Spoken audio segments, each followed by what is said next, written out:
वाजलेत रात्रीचे 7:30. मी आले मम्माकडून. हिथं काय सुरू काय करते ग? आज बाई शंकरपाळी करायची तुम्ही शाळात चाललंय म्हणजे ते आजच शाळेत चालले, आजच समजलंय. बाई मग आजच चाललंय तर त्याला डब्याला एवढं तिथं लेकरायत खायला नको का तुझा कवा स्वयंपाक व्हायचा आणि कवा करून द्यायची जण कवा काय उलशेक म्हणलं शंकरपाळी करावं तर लिकरून अगं त्याला 2 दिवस शाळेत तर जाऊ दे ग. त्याच्या आधीच तू शंकरपाळे आणि करंज्या लाडून मांडायला लागली. कारण ते नाही ग बाई हो पण शंकरपाळी तेच आता ते जात नाही आता चाललंय नादी लागले आपली एवढे दिले म्हणजे शाळा डब्याला नेत जाईल खात जाईल म्हणलं शंकरपाळी करून ठेवा अगं त्याची शाळा असते 3 तासाची. 9:30ला भरती 12:30ला सुटते. तेवढंच का आहे ना बाई त्याचे खाण्यापिण्याचे दिवस आहेत. म्हणजे तुला आज समजलं की लगेच शंकरपाळे करायला लागली. शंकरपाळे तूप आपल्या घरचं गारवेचे दिवस आहेत एवढा तूप लय महिना मोठं टाक, तेल टाकूच नको. तेल नसते शंकरपाळ्याला तळायला साखर थोडी कमी टाक आणि तुपातलेच करावं लागते ते नुसते मैद्याचे मैदा बी जमणार थोडा कमी टाक. नाही. गऱ्याचे मैदे नुसते मैद्याचे केले ना लय भारी होते पण नग मैदा चांगला मैदा नसतो चांगला म्हणून दोन्हीचे मिक्स करते लय मोठं तूप मैदा लय कमी टाक आणि करा जास्त टाक.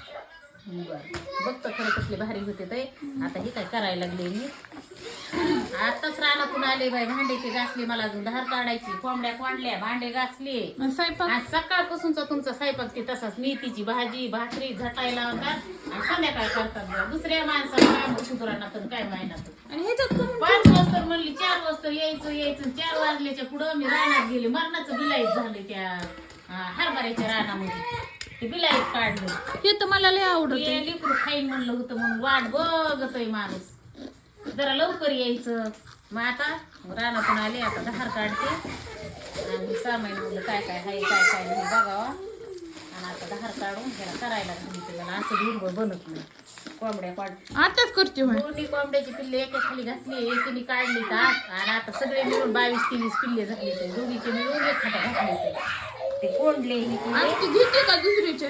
घेते तिने माय आली कोण जाळीच्या पलीकडून पाप लागत का काय होतंय तिकून हेलपाटे घाली ती जाळीच्या दिसून तिचे पिल्ले आणि हिकून येडे मग तिला सोड की ग इकडं. बांधून टाकली बाई 4 आणि 8 पिल्ल्याला नाही परवडत दोन्हीचे मिळून 22-23 झाले ते जन्मालेलं पिल्लू 30 रुपयाला आणि आपलं समजा 12 रुपयाचं अंड त्या टायमाला 12ला होतो आणि बघा आता ते किती परवडलं 40 अंड्याची अयो काय झालं माझ्या वाघाला काय झालं ग बाय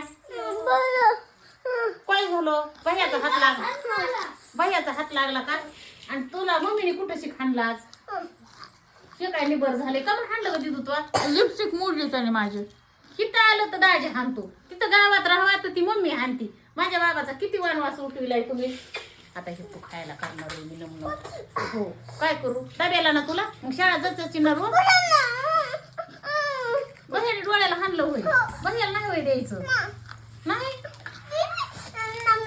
माझा बाबा गे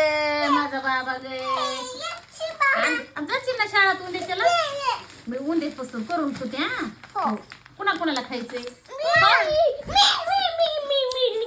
डब्याला चाललाय ना तू शाळामध्ये छान आहे का